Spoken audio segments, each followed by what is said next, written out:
Good evening and welcome to a brand new episode of Business PNG. With the recent announcement by the government of the issuance of sovereign bonds, we look at the pros and cons as well as what these sovereign bonds mean to the Papua New Guinean economy. The recent announcement by the Papua New Guinea Treasurer Charles Abel about the issuing of sovereign bonds marks a first for the country. Many see this successful issuing of sovereign bonds on the international market as an avenue to see much-needed revenue injected into the country's economy.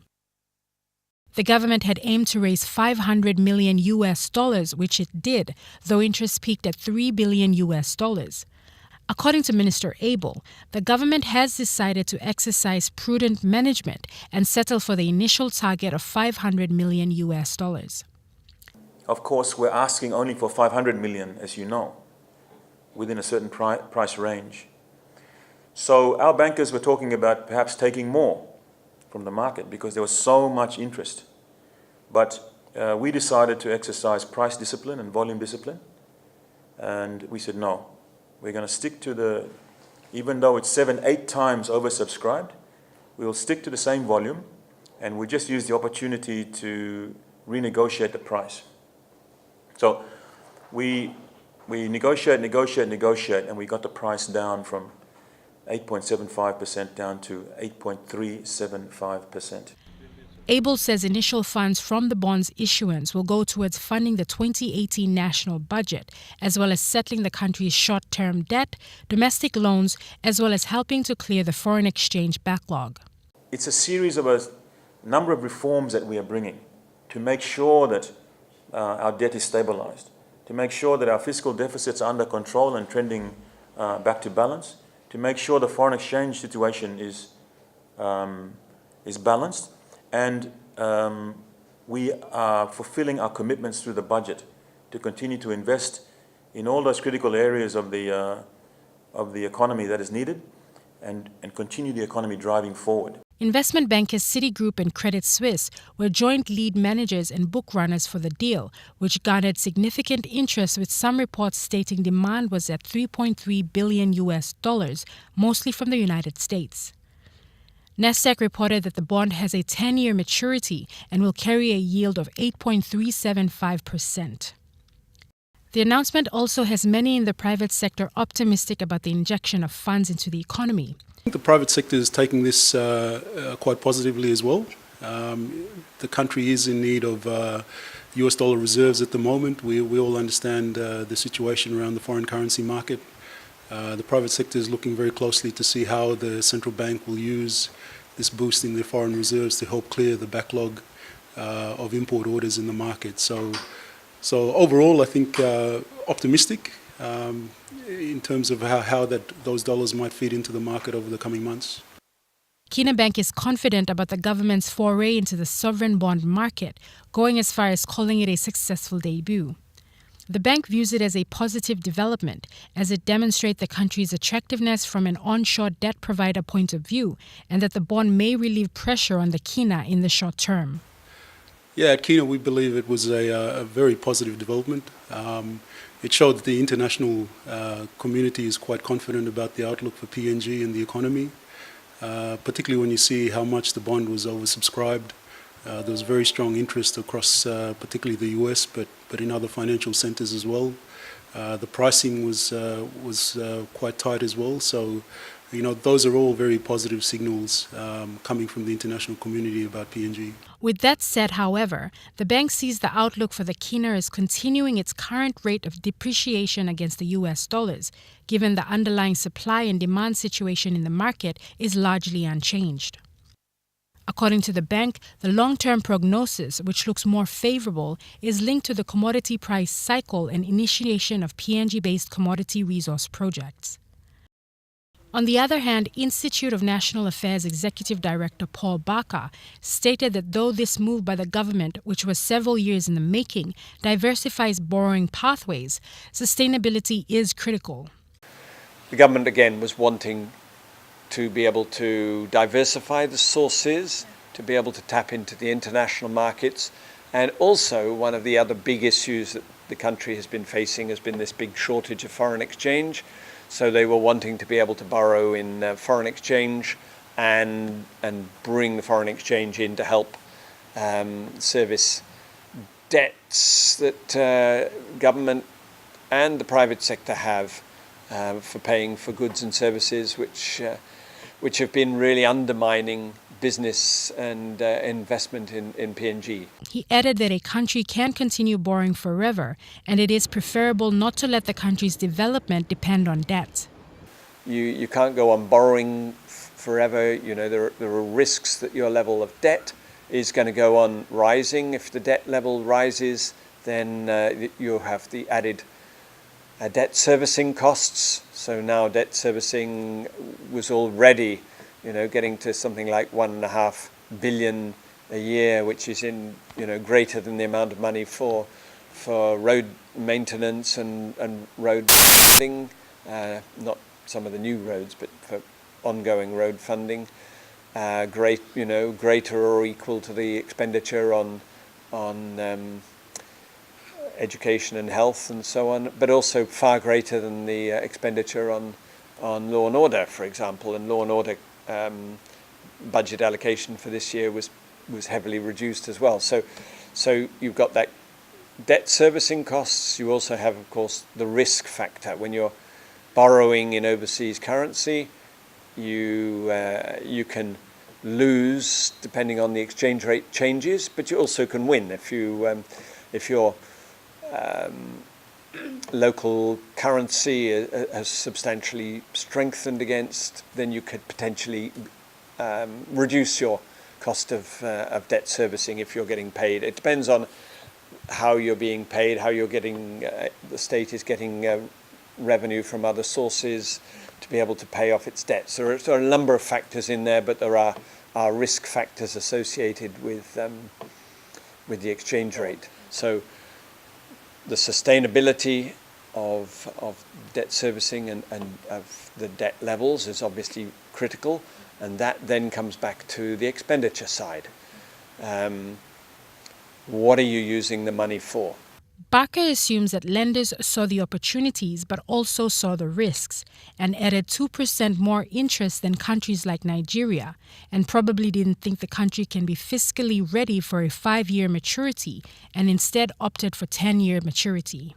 Now, those who were investing and made the decision to invest, they were assessing those risks, and as I say, they obviously decided the risks of PNG were greater than the risks of Nigeria and Mongolia, so we're borrowing at 2% or so above those countries, plus whatever additional fees and charges that are being applied and so on. So, but nevertheless, they did decide that the risks were clearly acceptable at a fairly good return on interest return.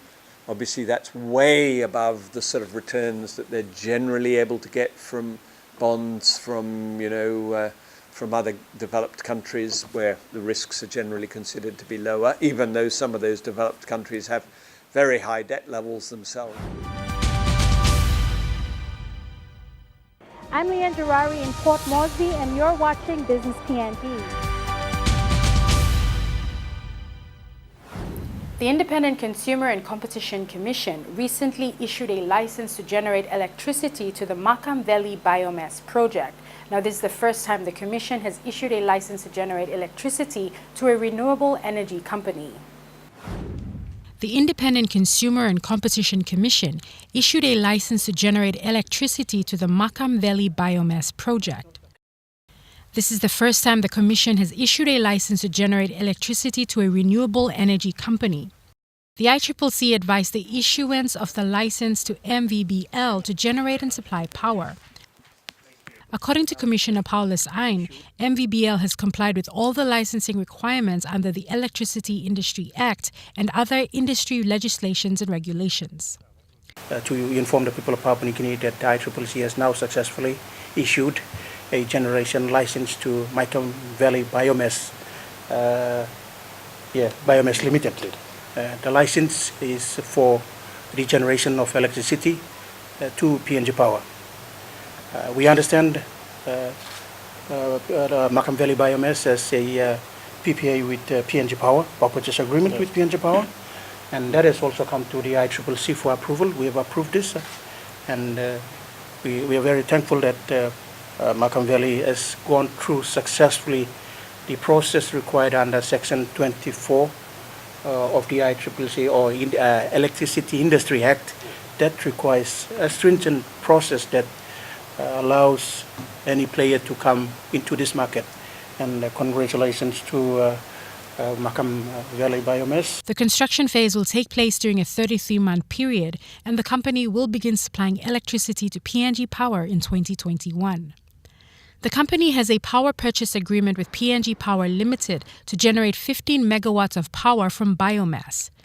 Markham Valley Biomass was seen as a viable option to provide power into the Ramu grid and serve the industrial baseload power of Lae. It has many advantages for a country of PNG. It's 100% renewable. It's now an extremely competitive power price. Already the project employs 300 full-time equivalents, establishing plantations, managing plantations, working on the engineering of the power plant. That will grow to 500 where we're in full production, plus an additional 400 employees during the construction phase of the project. Local businesses face a loss of production as a result of blackouts and fluctuating power quality, forcing many businesses to generate their own power through diesel generation. We received the signed PPA in December 2015. We went through internal approvals and the ICCC approval of a tariff in the early part of 2016, and we went in what we call front-end engineering and design in September 2016. That was to do the basic design of a power plant, increase the establishment of plantations, build a new nursery, basically build a team in PNG to deliver the project. And then now where we're going to is a final investment decision this month, which will decide whether the project goes ahead. We've been working very closely with financiers, so ADB and IFC are standing behind this project, and we thank them for that. We've been working with PNG Power with where we're going to connect and the grid compliance, which is part of the generation license. We've got a full environmental permit for both the plantations, and of course we've been going through the land program working. It's all uncustomary land, so we've been working with the Department of Lands, the landowners, forming their ILGs, surveying the land, as well as planting the plantations. So those have all progressed well. It's all come. This is the final government approval. The land has been secured, and we're working with lands now to formalise the voluntary customary leases on the land. Power plant site has been secured. The geotech has been completed. The boreholes have been for the water testing, and we're ready for construction basically. So the basic engineering has been done. We now go through a phase of detailed engineering, and construction should start in the next 6 months on site, and then it's going to be about a 33-month build period. The power plant uses a local 16,000 hectares plantation near the power plant site for its fuel source instead of imported diesel, and established on degraded and underutilized kunai grasslands. The project is the first utility-scale renewable biomass power generation project in the country. According to Henson, the project will displace high-cost diesel and high-polluting heavy fuel oil, reducing emissions and demonstrating that utility-scale renewable independent power production projects can be financed in PNG. The approval of MVBL's generation license brings the total number of electricity undertakers operating in the generation segment of the electricity industry to 9. I'm Leanne Gerari in Brisbane, and you're watching Business PNG. And now for some business news making headlines across the country and the region. With the signing of today's MOU, West New Britain now becomes the 7th provincial government to agree to establish a help desk to assist its citizens access IPA services. According to IPA Managing Director Clarence Hood, this is part of the organisation's efforts to expand its services in more centres across the country. So by signing the MOUs, there are a number of things that we undertake with the provincial administration. Some of those include providing all the services that the IPA provides here at headquarters and also in our 4 regional offices. In the past, they had to fly over either to Kokopo or to Port Moresby just to register a business. West New Britain Governor Sasindran Muthuvel witnessed the signing. In thanking the IPA for extending its services, the Governor said this would assist more people in his province to venture into businesses, particularly given there is a surplus of disposable income in the province. West New Britain is an economical province and the most successful in agriculture, and people do have disposable income compared to any other provinces.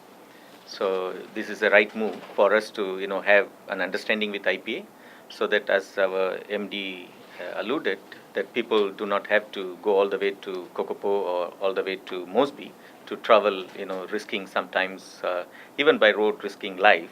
The establishment of a help desk in Kimbe will make it easier for the registration of businesses and cut down on high transportation costs, which have been a major hindrance in the past. I'm happy that this centralization of the functions to the province and devolving the such powers are giving us the opportunity and privilege now to have our office base in Kimbe. Following the signing, the IPA will send a team to the province to carry out training for provincial commerce staff and bring them up to speed with IPA system requirements. But it doesn't stop there. Our challenge is now to continue to provide the training so our staff at the provincial administration are able to keep up to speed with technology and the processes that we undertake here at the national level. Present at the media conference today, the Minister for Civil Aviation, Alfred Manasseh, the Federated States of Micronesia investigator in charge, Macy Halbert, Civil Aviation Safety Authority Director, Wilson Sangati, Chief Commissioner of PNG Accident Investigation Commission, Hubert Namani, and Secretary for Transportation, Roy Mumu. The Minister explained part of the process of unlocking information held in the black box. Investigations are that the various recorders in the aircraft have all been safely taken out of the aircraft, and as we speak, the flight data and cockpit voice recorder, the automated flight information reporting system have been flown to Port Moresby, arrived here on Friday, and a team from Chief Investigator and the team arrived this morning from FMS. And they're here. The enhanced ground proximity warning system and the flight management computer have all been taken to U.S. National Transport Safety Bureau for further analysis and on those informations by NTSB. FSM investigators in charge, Macy Halbert, asked for patience as the investigation continues before the preliminary report will be released. In due time, all we ask is your patience and your understanding. There will be more information coming out. I believe a preliminary report will come out in 30 days and more detailed report sometime after that. But we're here to participate in the analysis of the recorders that were recovered from Chuk, and after that we'll also meet with our partners from US to... EMTV News asked the Civil Aviation Safety Authority Director if CASA would consider the passenger's account of not being able to find the life jacket on board the aircraft and the action of the crew. Whatever recommendation that comes from the accident investigation and the investigation in charge, we will take the appropriate action accordingly. Meanwhile, the body of the deceased Indonesian male was flown into Port Moresby today. The body came in with us this morning, and Air Niugini is arranging for the repatriation of the body later on this week. Air Niugini also held a memorial service on Friday, marking 7 days since the crash in Chuk, to express sympathy towards the passenger who lost his life. The memorial was attended by Air Niugini management and staff and the diplomatic corps. KPHL manages state equity in various projects in the country, the primary project being the PNG LNG project. So far, with this payment, KPHL has paid 300 million as required by the national government for this year. So far, we paid 150 earlier in this year and 50 million in terms of the earthquake relief, which the board considered as a part of our dividend. And today, we give you 100 million as the final dividend from Kumul Petroleum, Kumul Holdings. Deputy Prime Minister Charles Abel said the payments were being made to government in US dollars that can be used in the market later on by the Central Bank for foreign exchange. One important aspect I just highlight here is that money is being paid to our government, into our banking system in the form of US dollars, and pays it into the Waigani public account. So we receive it as kina, but the dollars are available to the central bank to use in the market. The government is collecting revenue for the 2019 budget, and so far the main areas of collection, like in the tax collection, is going well. And those primary revenue heads, of course, are starting off with the taxation that comes from the Internal Revenue Commission, and of course the customs. Our customs authority brings in the primary revenue in the form of taxation, but then we've got very important non-taxation revenue, and the bigger portion of that, of course, is the dividends that we are budgeted for. Some state-owned entities have paid dividends to the national government, but others are yet to deliver. The government expects 1.2 billion in dividend payments to beef up the budget. We also have some dividends budgeted from National Fishing Authority. There's a balance there, about 120 million kina. And then you've got people like National Gaming Board. MVIL has already paid their dividend, and then of course Kumul Consolidated Holdings. We'll see how we go with that one. And Octedi is going to be giving us the balance of their dividend as well. So we should be able to meet up the balance of those outstanding. But the total about 1.25 billion is in dividends in the 2018 budget. And that's all we have for this episode of Business PNG. For more information, or if you'd simply like to view this episode again, visit EMTV online at the URL at the bottom of your screen. Or to simply join the conversation, like our page on Facebook or follow us on Twitter at the Twitter handle at Business PNG. Until next week, have a pleasant evening. I'm Leanne Jarari, and this was Business PNG.